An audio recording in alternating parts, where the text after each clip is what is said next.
नमस्कार, स्वागत है आपका बिहार लाइव नाउ के खास कार्यक्रम मेयर साहब में।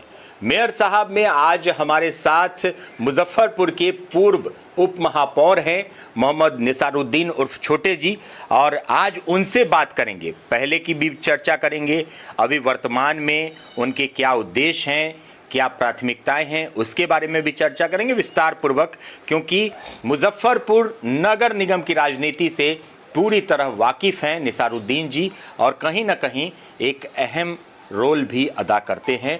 पूर्व उप महापौर रह चुके हैं मुजफ्फरपुर के। बहुत बहुत स्वागत आपका निसारुद्दीन जी। जी धन्यवाद।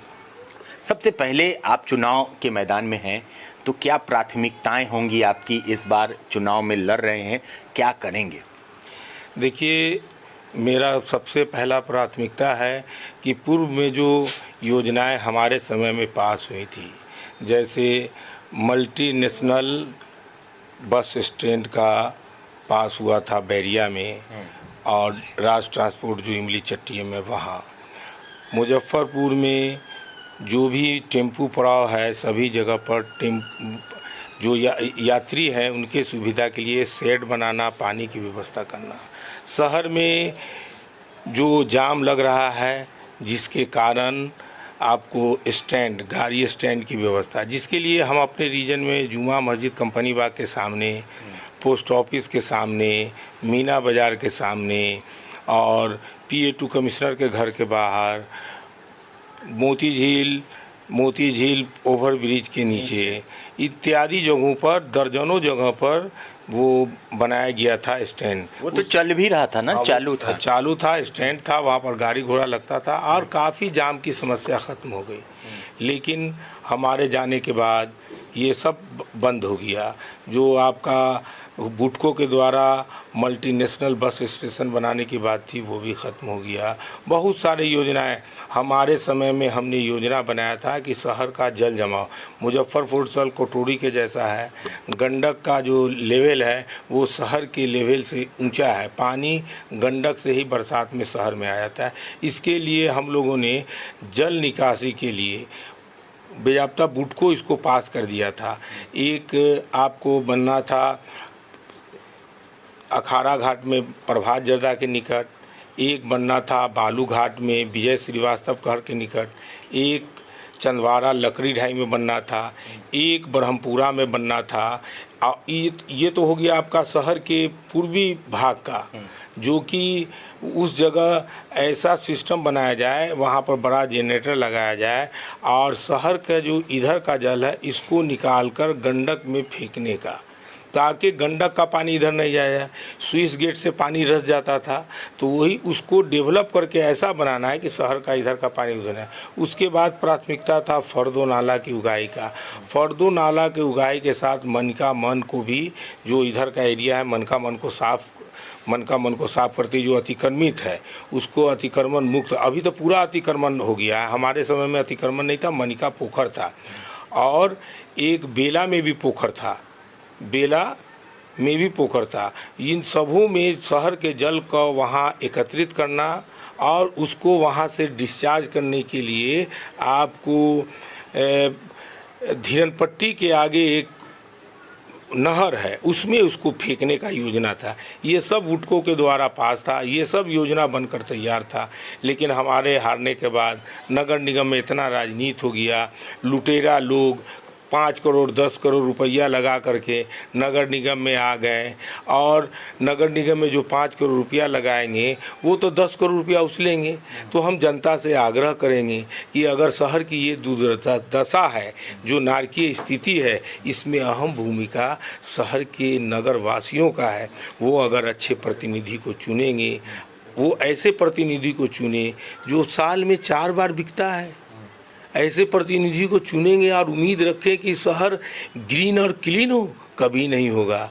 यहाँ के जनता से आग्रह है, हाथ जोड़ के आग्रह है कि वो ऐसे व्यक्ति को चुने जो शरीफ हो, ईमानदार हो, पढ़ा लिखा हो, जो शहर की स्थिति से अवगत हो, वार्ड की स्थिति से अवगत हो। अभी धन्ना सेठ लोग खड़े हो गए हैं।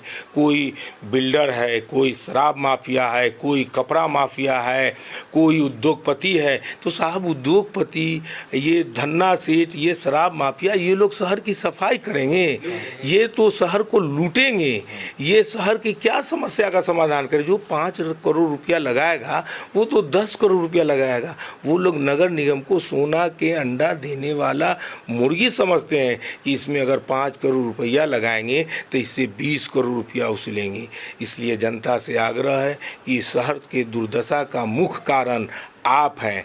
आप ऐसे व्यक्ति को जिता देते हैं जो बिकाऊ होता है। आप ऐसे व्यक्ति को जिता देते हैं जिसको नगर निगम से मतलब नहीं रहता है। शहर के सफाई व्यवस्था, शहर के ग्रीन और क्लीन, शहर के डेवलपमेंट, नगर निगम से भ्रष्टाचार का उन्मूलन करने का उनका कोई काम नहीं रहता है। उनका काम रहता है कि उनका जो 5 करोड़ लगा हुआ है उससे 10 करोड़ रुपया की उगाही कैसे हो, वो आपको खुद ठेका लेते हैं। वो खुद जो हेलोजेन वगैरह लगता है उसका ठेका लेते हैं, छठ के घाट का ठेका लेते हैं, जो भी टेंडर होते हैं वो सब लेते हैं। क्या है कि उन लोगों के पास ये बहुत सारा पैसा है, अरबों खरबों का है, वो पैसा लगा कर वसूली करते हैं। हमको अगर आप जिता दीजिएगा तो हमको ठेका लेने का औकात ही नहीं है। हम कहाँ से ठेका लेंगे? हम करोड़पति तो नहीं है। इसलिए हम तो आपकी सेवा करेंगे, हम आपके शहर को ग्रीन एंड क्लीन वो लोग तो व्यापार करते हैं एक तरीके से। जो भी व्यापारी उतर गए तो व्यापारी ही करेगा। जो भी अभी उम्मीदवार हैं, आप पता कर लें कि कोई भी अरबपति से कम नहीं है। आज डॉक्टर मोनालिसा को क्या ज़रूरत पड़ा? आज आपको गुप्ता जी लोगों को, शाह लोगों को क्या गुप्ता ज़रूरत पड़ गया? जिनको आटा का बड़ा बड़ा फैक्ट्री है, अरबों खरबों का रुपया है, जो एयर कंडीशन में रहता है, वो जनता की सेवा करेगा साहब? वो रोड पर आवेगा? आप वैसे लोगों को जिताएंगे, धन्ना सेठ को जिताएंगे तो फिर वो 5 साल एसी में रहेंगे और जनता, शहर के नारकीय स्थिति और शहर की दुर्दशा का कारण आप होइएगा। इसलिए जनता से फिर आग्रह है कि आप ऐसे व्यक्ति को जिताएं जो आपके बीच का हो, ईमानदार हो, गरीब हो, जो लूट खसोट करने वाला नहीं हो। अच्छा, लेकिन इसमें एक निसारुद्दीन जी, एक तो सबसे बड़ी चीज़ कि किंग मेकर तथा कथित जिनका नाम आता है, उनका कहीं ना कहीं एक अहम रोल जो कि नगर निगम की राजनीति में रहता है। आपका जब कार्यकाल था उस समय उतनी एग्रेसिव रूप से नहीं थे, लेकिन उसके बाद फिर बहुत इंटरेस्ट लेने लगे। इस बार भी उन्होंने गेम किया है, तो वो तो आपके साथ थे पहले, फिर पाला बदल लिया, फिर दूसरे लोग आ गए उनके साथ। तो उनका किरदार क्या होगा? क्या किंग मेकर का कुछ चलेगा इस बार? देखिए, सबका मालिक जनता होता है, कोई किंग मेकर नहीं है। अगर जनता अच्छे लोगों को जितावे, किंग मेकर की बात को नहीं माने, किंग मेकर के झांसे में नहीं आवे, अच्छा उम्मीदवार, शरीफ उम्मीदवार, टिकाऊ उम्मीदवार, 5 साल में 5 बार बिकने वाला उम्मीदवार नहीं, ऐसे मेयर नहीं जो 5 साल में 5 बार अपना गद्दी बचाने के लिए रुपया लगा सकता है, 5 करोड़ 10 करोड़, और नाटक करने के लिए ज़मीन पर बैठ के चप्पल फेंक देता हो और कहता हो कि हम जनता के नौकर हैं। अरे उसको एक आदमी कोई नौकर कह सकता है? उसके दरवाजे पर जाइए तो लोग कहेगा मालिक। तो ऐसे लोगों को जिताइएगा जिनके दरवाज़ा पर 4 कुत्ता हो, तो गरीब जनता या आम जनता वहाँ नहीं जाएंगे। किंग मेकर का कोई रोल नहीं है। सारा किंग मेकर यहाँ का 3 लाख जनता है। ये 3 लाख किंग मेकर है। मैं 3 लाख किंग मेकर से आग्रह करता हूँ कि जो भी यहाँ मुजफ्फरपुर में किंग मेकर बन रहे हैं उनको आप चाहे तो सबक सिखा सकते हैं। शहर को ग्रीन और क्लीन बनाने के लिए अपने हिसाब से 49 वार्ड में पार्षद और मेयर, डिप्टी मेयर का अच्छा उम्मीदवार चुन सकते हैं। मेरा आग्रह है कि आप बिकाऊ नहीं, टिकाऊ पार्षद जो आपके बीच का हो, जिसको आप जानते हो, वार्ड पार्षद को आप जानते हैं, परखे हुए हैं कि कौन बिक जाता है, आप वैसे लोगों पर फिर चढ़ जाते हैं। ये आपकी गलती है। शहर की दुर्दशा का सारा कारण इस शहर के लोग हैं। अगर शहर के लोग अच्छे लोगों को जिताएंगे, किंग मेकर के प्रभाव में नहीं आवेंगे, अच्छा उम्मीदवार धन्ना सेठ को नहीं जिताएंगे, गरीब ईमानदार अनुभवी लोग को जिताएंगे, तो ये शहर की दुर्दशा भी ठीक होगी, ये शहर ग्रीन एंड क्लीन और नीट भी होगा। अच्छा, जातीय समीकरण कितना काम करेगा इस बार? क्योंकि जहाँ तक हम बात करते हैं सिंडिकेट की, किंग मेकर की, तो एक समुदाय जो है वो किंग मेकर भी सोचते हैं कि उनके वो ठेकेदार हैं, जो वो कहेंगे वही वो करेंगे, वो समुदाय उधर नहीं जाएगा। तो उस पर आपकी क्या राय है? देखिए, इस बार की चुनाव जो है वो डायरेक्ट जनता के हाथ में है। किंग मेकर कितना भी प्रयास कर ले, चाहे कोई भी किंग मेकर हो, इस बार उनका प्रयास सफल नहीं होगा। वो कितना भी उम्मीदवार को घुमा ले, जनता देख रही है। 15 मेयर के उम्मीदवार हैं, 13 डिप्टी मेयर के उम्मीदवार हैं। अगर वो कोई भी किसी को घुमा रहे हैं तो उसके पीछे क्या कारण है? जिनको घुमा रहे हैं वो लोग समाज सेवक हैं कि नहीं है? कोई कपड़ा व्यापारी है तो कोई जो है से बड़े उद्योगपति है। तो हमारे कहने का मतलब, किसी लोगों के सर पर बड़े कारोबारी का सर पर हाथ है, जिनका बहुत बड़ा अरबों का फैक्ट्री है, किसी का जो है से उद्योगपति है, वो भी घूम रहे हैं। तो हमारे कहना है असली किंग मेकर जनता है, जनता के हाथ में इस बार है। इस मौका को अगर जनता स्वयं किंग मेकर बनकर निभाती है तो शहर की दुर्दशा बदलेगी। यदि किंग मेकर के झांसे में आते हैं और वोट देते हैं तो ये शहर का दुर्भाग्य होगा और इसके जिम्मेदार इस शहर की जनता होगी। जात पात, ऊंच नीच, भेदभाव से दूर हैं। इस बार कोई जात पात भेदभाव नहीं होने वाला है। जनता मन बना ली है अच्छे उम्मीदवार को जिताने के लिए। जनता अच्छे उम्मीदवार को जिताएगी। जनता से आग्रह है कि ये पहला मौका है कि आप मेयर, डिप्टी मेयर को डायरेक्ट चुन रहे हैं। यदि आप भ्रष्ट, उद्योगपति और किसी के झांसे में आकर, किसी के दबाव में आकर वोट देते हैं तो ये आपकी 5 साल की गलती होगी। एक वोट से आपके शहर का भाग बदल सकता है। इसलिए एक एक वोट का महत्व है। एक एक वोट गिराएं। जात पात, ऊंच नीच, भेदभाव से हटकर भाईचारा, हिंदू मुस्लिम एकता, इस देश की सभ्यता संस्कृति को लाते हुए, हमारे देश के ऐतिहासिक जो हमारा है हिंदू मुसलमान एकता, उसको देखते हुए जात पात से ऊंच करके आपको जिसको मन करे, हमको मन करे हमको दीजिए, दूसरे को मन करे दूसरे को दीजिए। लेकिन बस एक ही आग्रह है कि ईमानदार, शरीफ, उद्योगपति और धन्ना सेठ आज जिसको लोग घुमा रहे हैं वैसे लोगों को वोट नहीं दे। मैं हाथ जोड़कर जनता से विनती करता हूँ। देखिए, कभी भी जो समाज का विकास करेगा वो सामाजिक व्यक्ति ही होगा जो समाज का विकास कर सकता है। और कहीं ना कहीं विकास की सोच जिसकी हो उसको तो आगे बढ़ाना ही चाहिए। अच्छा, एक सवाल और, जनता अगर आपको डिप्टी मेयर बना देती है, मुजफ्फरपुर के जनता का आशीर्वाद मिल जाता है, तो किस तरह से फिर वो विकास देखने को मिलेगा जो शुरुआती दौर में मिला? देखिए, जनता यदि मुझे मौका देता है, मैं वकील हूँ पेशे से और जनता की सेवा 5 साल वार्ड पार्षद की हैसियत से, 5 साल डिप्टी मेयर के हैसियत से दे चुका हूँ। नगर निगम में एक एक चीज़ को जानता हूँ।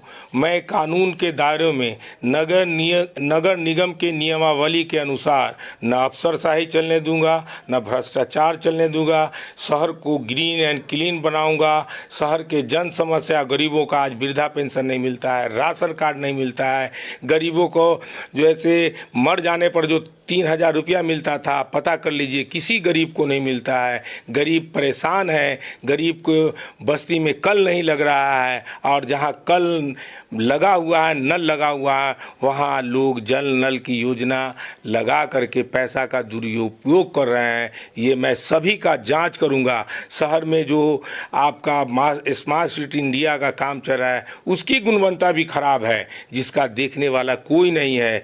MIT की टीम आई, उसके गुणवत्ता को बताया कि सही नहीं है, आप देख लीजिए कि उसका गुणवत्ता भी ठीक नहीं है। ये सब पर रोक लगाऊंगा और जनता से एक और बात का आग्रह करूंगा कि जनता सबसे बड़ा मालिक है। अगर चाहे तो जनता तो रोड भी एस्टीमेट के हिसाब से बनेगा, अच्छा एस्टीमेट, अच्छा रोड बनेगा, जो रोड 50 वर्ष तक चलेगा। जैसा कि सूतापट्टी में आप देख चुके हैं कि आज 50 वर्षों से जो रोड बना है सूतापट्टी का, वो अभी तक एक गिट्टी भी नहीं निकला है। लेकिन ये विगत 15-20 वर्षों में कितने रोड कितने बार बन गए।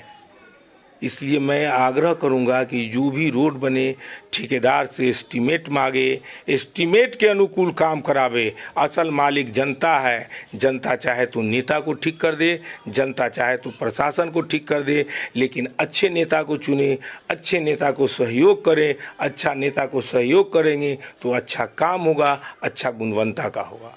अच्छा, चलिए आखिरी सवाल किया जा रहे हैं, क्षेत्र में जनता से मिल रहे हैं, अपनी बात कर रहे हैं, कितना सपोर्ट, कितना सहयोग, कितना आशीर्वाद? देखिए, मैं मेरा काम गरीब गुरबा आम लोग देख चुके हैं। आप खुद किसी भी वार्ड में चले जाएं, पूछे कि छोटे जी कैसा आदमी है।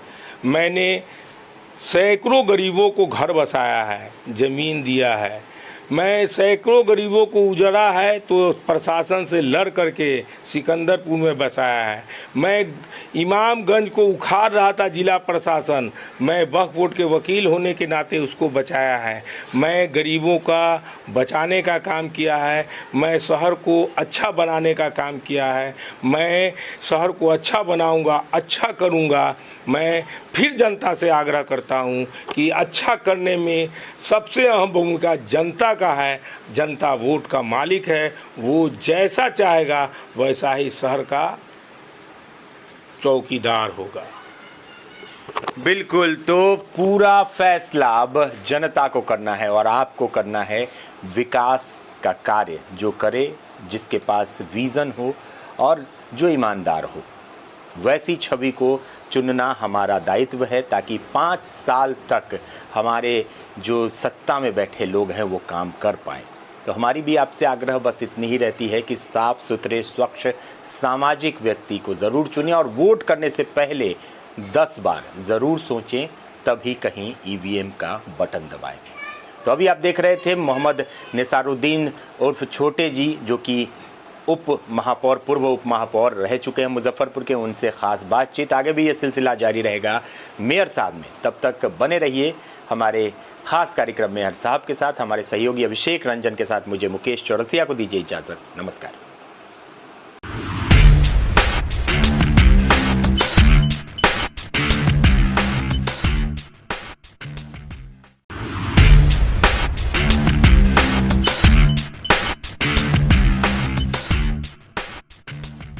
लेटेस्ट और ठोस फर्नीचर खरीदना हुआ आसान अफजल फर्नीचर से। यहाँ आपको मात्र 34,500 में पूरा फर्नीचर सेट मिलेगा। स्टोर स्थित है मुजफ्फरपुर के नरसंदा चौक पर। ऑर्डर करने के लिए अभी संपर्क करें 9931485437 पर। अपने सपनों की आशिया को दे एक नई पहचान माँ भवानी डेकोर प्राइवेट लिमिटेड के साथ, जो है ऑथराइज्ड डिस्ट्रीब्यूटर ऑफ कजारिया। देश की मिट्टी से बनी टाइल से देश को बनाते हैं, और जहां मिलती है सभी प्रकार के Indian and imported granite, marble, sanitary एवं कोटा स्टोन का अनोखा एवं आकर्षक संग्रह। माँ भवानी डेकोर प्राइवेट लिमिटेड मतलब a complete floor solutions. New 0 mile Dadar road Muzaffarpur. Call 9934753111।